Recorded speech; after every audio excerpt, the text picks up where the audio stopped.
नमस्कार, आप देख रहे हैं प्रदेश का सबसे भरोसेमंद news channel India news Uttar Pradesh Uttarakhand में हूं आपके साथ पराग गुप्ता। खास पेशकश में आज चर्चा होगी कोरोना की नई वेरिएंट JN1 को लेकर। दरअसल कोरोना ने देश में एक बार फिर से वापसी कर ली है। जी हां, सही सुन रहे हैं आप। दरअसल 41 देशों में फैलने के बाद भारत पहुंचा कोरोना का नया वेरिएंट JN1 सामने आया है। JN1 Bharat, America, Britain, Iceland, Spain, पुर्तगाल, नीदरलैंड, चीन समेत 41 देशों में पहुंच गया है और तेजी से अपने पैर पसार रहा है। भारत में 22 दिसंबर तक नई वेरिएंट के 23 मामले मिले और इनकी संख्या लगातार बढ़ती जा रही है। बात करें अगर यूपी की, तो जिले के गाजियाबाद में इस समय कोरोना वायरस के 3 एक्टिव मरीज हैं। नोएडा में 1 एक्टिव केस सामने आया है। राजधानी लखनऊ में भी कोरोना का 1 मरीज सामने आया है। ऐसे में क्या एक बार फिर देश में लॉकडाउन लग सकता है? हम आपको डरा नहीं रहे हैं, बस नया वेरिएंट जिसको लेकर सतर्क कर रहे हैं, सावधानी बरतने के लिए बता रहे हैं, क्योंकि कोरोना के बढ़ते मामलों में दुनिया भर में तेजी से बढ़ोतरी देखी जा रही है। JN1 वेरिएंट को प्रमुख कारण माना जा रहा है।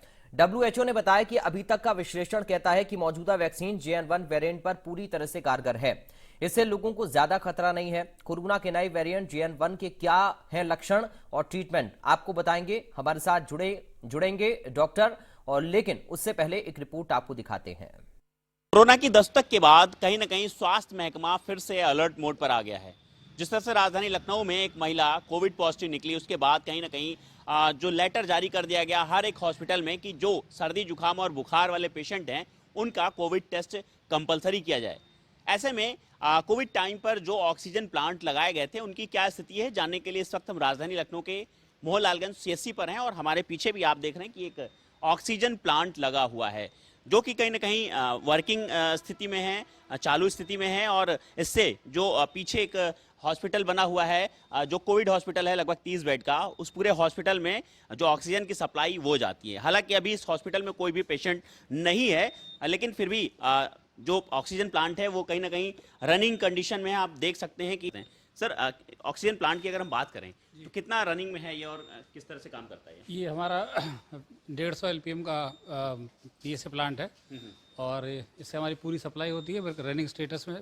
साल भर हमारा कंटिन्यू रन करता है और 150 LPM का है। अच्छा, 150 LPM का प्लांट है हमारा। तो ये कहाँ सप्लाई होती है, कितने वार्डों में इसकी सप्लाई होती है, कैपेसिटी क्या है? ये हमारी न्यू बिल्डिंग में जो कोविड बिल्डिंग बनाई थी उसके लिए भी, तो उसमें हमारे 30 बेड हैं। उस 30 बेड में पूरी मेडिकल लाइन की सप्लाई है।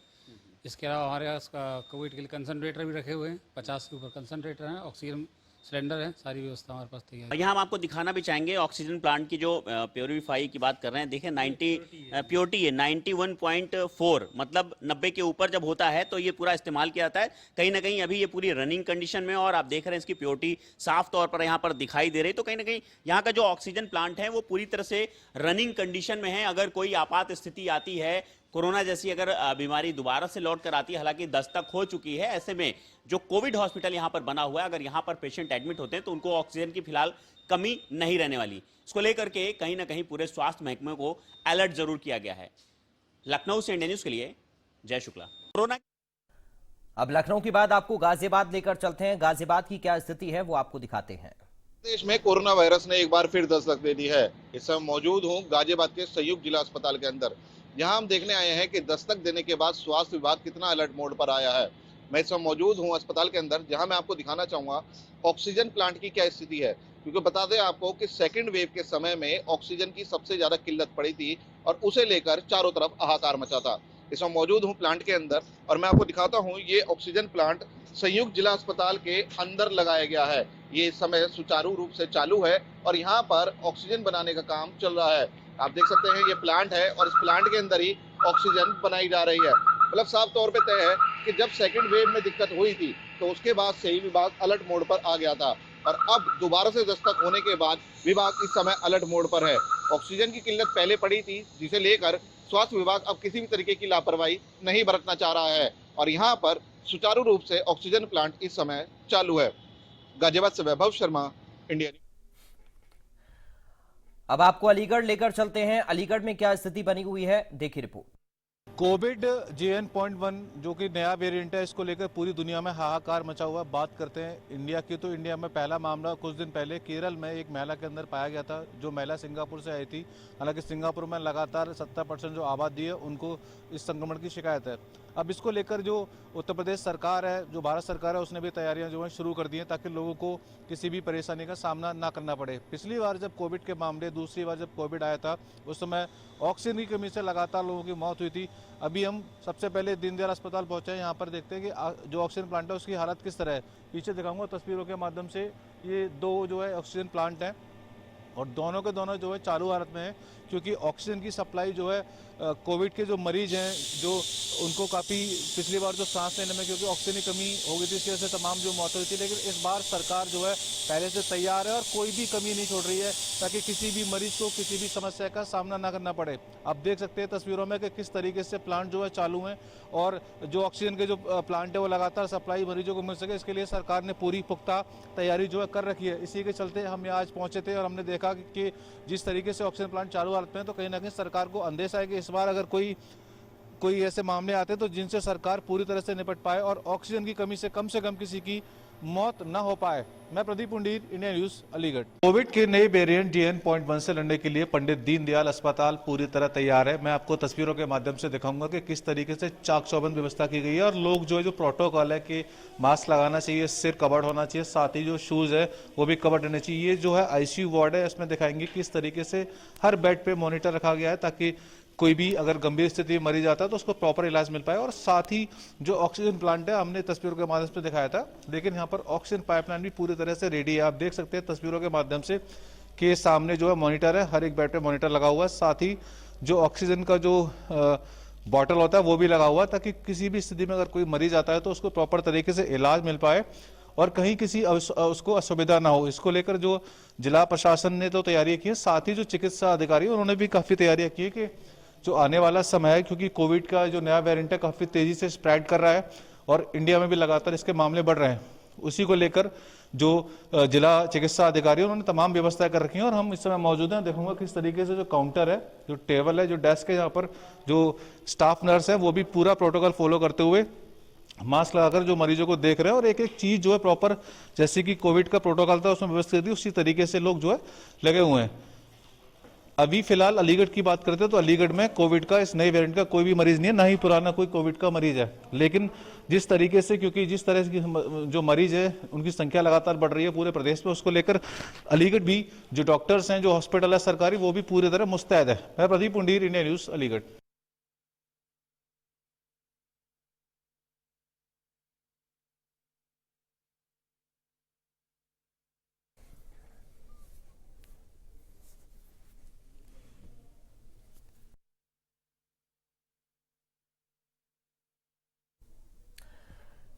तो JN.1 के लक्षण क्या हैं, ये जरा आप ग्राफिक्स के जरिए समझिए। इसमें आपकी नाक बंद हो सकती है, नाक जाम होना, ये समस्या आपको आ सकती है। नाक अगर आपकी बह रही है तब भी ये JN.1 का लक्षण है। गले में दर्द की शिकायत अगर आपको है तब भी ये इसके लक्षण के अंतर्गत आता है। इसके साथ ही उल्टी दस्त अगर आपको हो रहे हैं तब भी आपको ये वायरस हो सकता है। इसके साथ ही माइग्रेन जैसा सिर दर्द अगर आपको हो रहा है तो JN.1 के ये भी लक्षण हैं। तेज बुखार अगर आपको आता है तो JN.1 के लक्षण माने जाते हैं। इसको लेकर अलग अलग जिलों में तैयारियां पूरी की गई हैं ताकि अगर मरीजों की संख्या बढ़ती है तो परेशानी ना हो, मरीजों को सही और समय पर इलाज भी मिल पाए। दो खास मेहमान इस वक्त हमारे साथ जुड़ गए हैं, आपका परिचय करा दें फिर इसी पर चर्चा। हमारे साथ senior consultant doctor Arvinder Gandhi हैं। डॉक्टर अरविंदर गांधी जी, आपका स्वागत है इंडिया न्यूज में। साथ ही लोकबंधु से CMS डॉक्टर अजय शंकर त्रिपाठी हैं। डॉक्टर अजय शंकर जी, आपका स्वागत है। सबसे पहले डॉक्टर अरविंदर जी, शुरुआत में आपके साथ ही कर रहा हूं। सर, अभी केसेस हम देख रहे हैं बढ़ रहे हैं एक एक करके। गाजियाबाद में भी, लखनऊ में भी, नोएडा में भी केसेस आ चुके हैं। JN.1 क्या है सर ये, और किस तरह से इससे हम बचाव करें, क्या इसके लक्षण है और कितना ज्यादा ये खतरनाक है अभी लोगों के लिए, सावधानी क्या कुछ हो सकती है? नमस्कार, मैं डॉक्टर अरविंदर हूँ। बेसिकली JN.1 इस जैसा कि हमें पता है कि ये काफी दिनों से चर्चा में था, क्योंकि ऑलरेडी काफी दिनों से इसका सर्कुलेशन स्टार्ट हो चुका था और ये काफी हद तक हमारी गवर्नमेंट इस चीज के लिए प्रिपेयर्ड भी थी कि किसी भी टाइम पे इसकी एंट्री इंडिया में भी होगी। जैसे कि हम देख रहे थे पहले चाइना में, फिर यूएसए में काफी केसेस बढ़े, और क्योंकि ग्लोबलाइजेशन और ट्रैवलिंग इतना ज्यादा है तो उस वजह से इसका इंडिया में आना तो जरूरी था ही।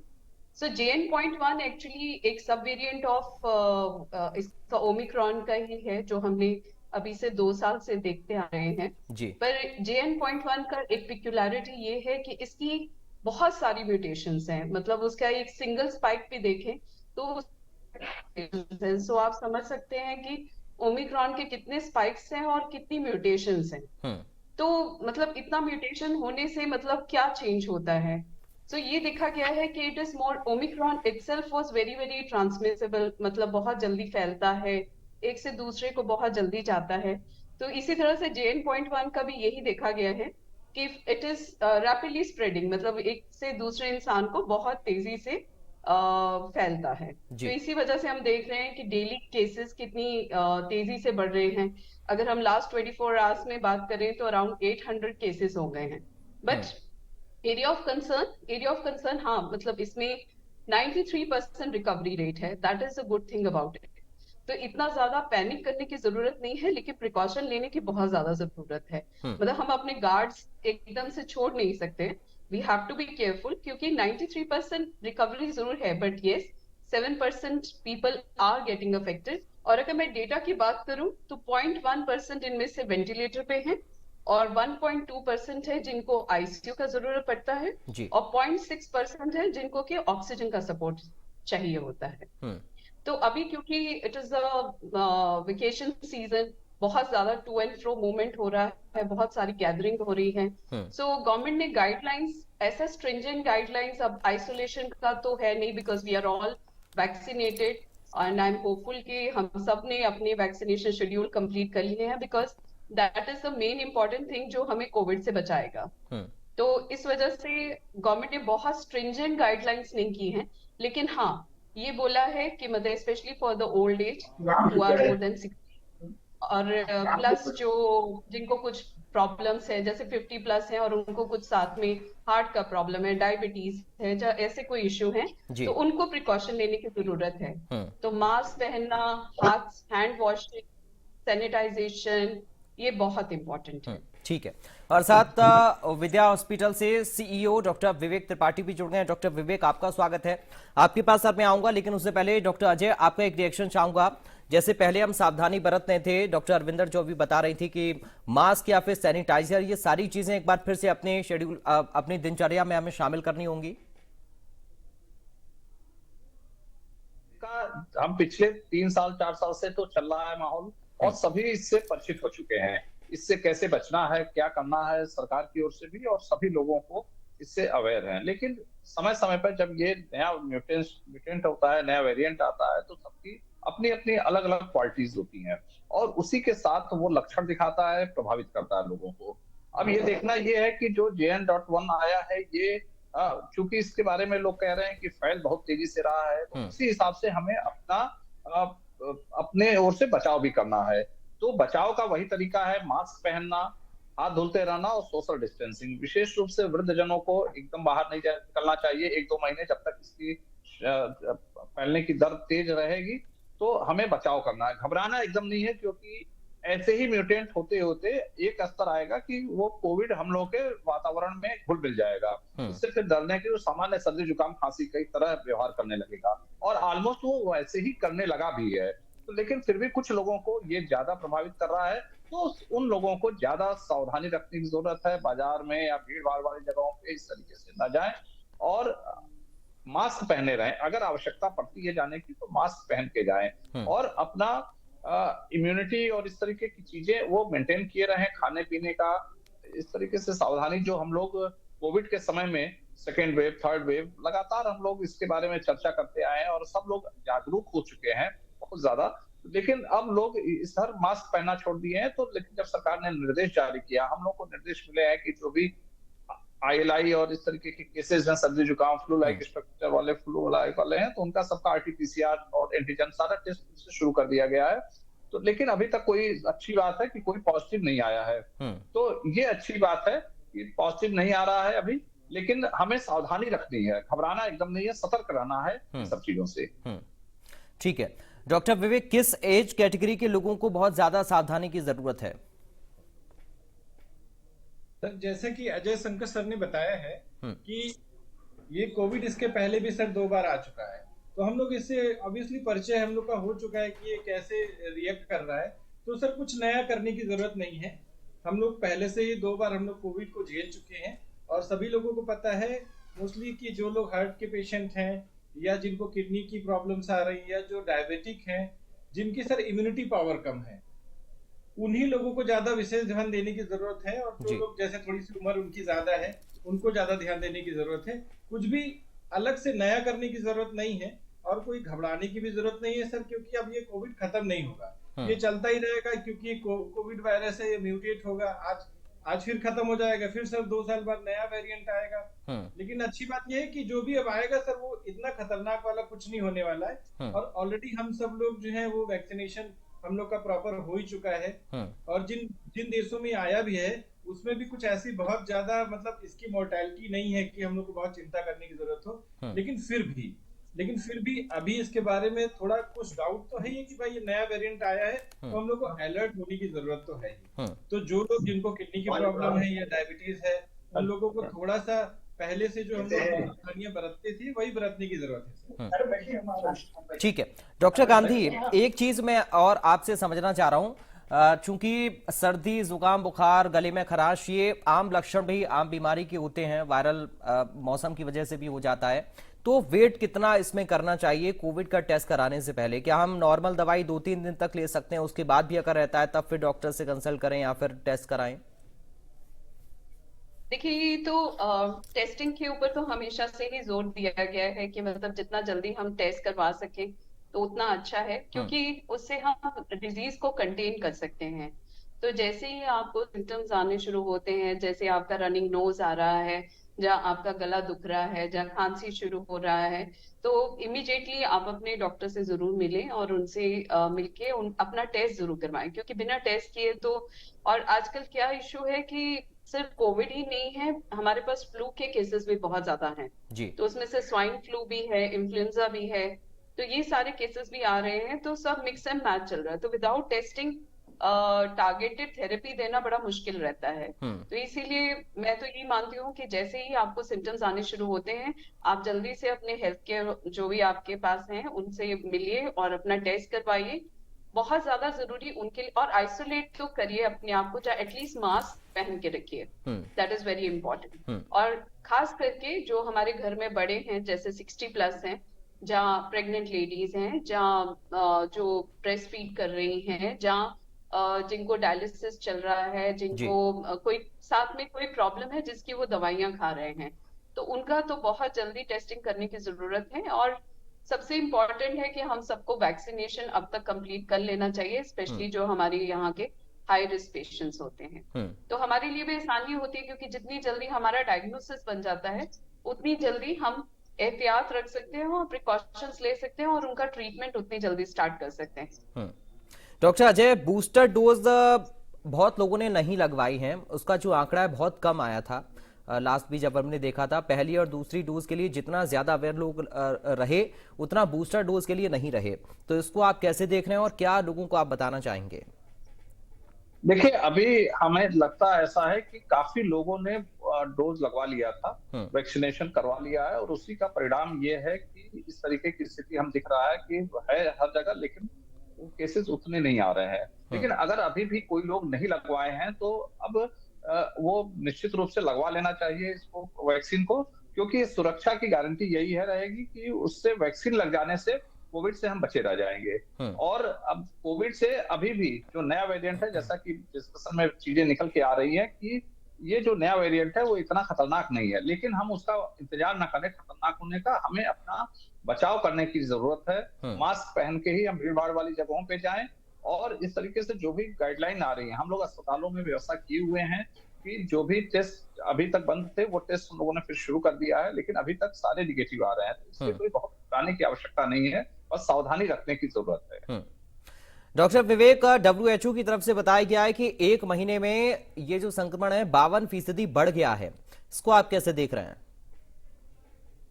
सर, आपकी बात बिल्कुल सही है, संक्रमण जरूर बढ़ गया है, लेकिन आप उसमें अगर आप उसमें सीरियसनेस पे जाएं कि कितने पेशेंट पर, जैसे कि भी मैम ने बताया था 7% केसेस ही हम लोग के बहुत सीरियस आ रहे हैं, तो उसमें भी सर अभी बहुत ऐसा परफेक्ट डाटा हम लोग के पास नहीं है।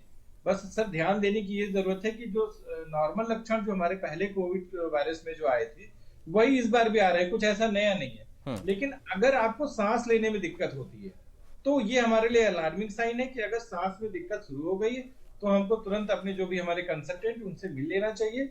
और अगर आप सही समय पर कंसल्टेंट के पास पहुंच जाते हैं तो मुझे ऐसा नहीं लगता है कि किसी को भी ज्यादा टेंशन लेने की जरूरत नहीं। डॉक्टर गांधी, एक आखिर में संदेश आपसे लोगों के लिए चाहूंगा कि डाइट को लेकर अगर आप कुछ बता पाएं, अगर इस तरह के कोई भी लक्षण है तो डाइट में हमें क्या चीजें शामिल करनी है या फिर किन चीजों से बचना है? एक्चुअली डाइट वगैरह से बहुत ज्यादा इम्पोर्टेंट है कि जब हम, क्योंकि अभी भी मेरी ओपीडी में सुबह से बहुत सारे फ्लू के केसेस आए हैं, फ्लू मतलब ये खांसी जुकाम के केसेस आए और सभी बिना मास्क के हैं।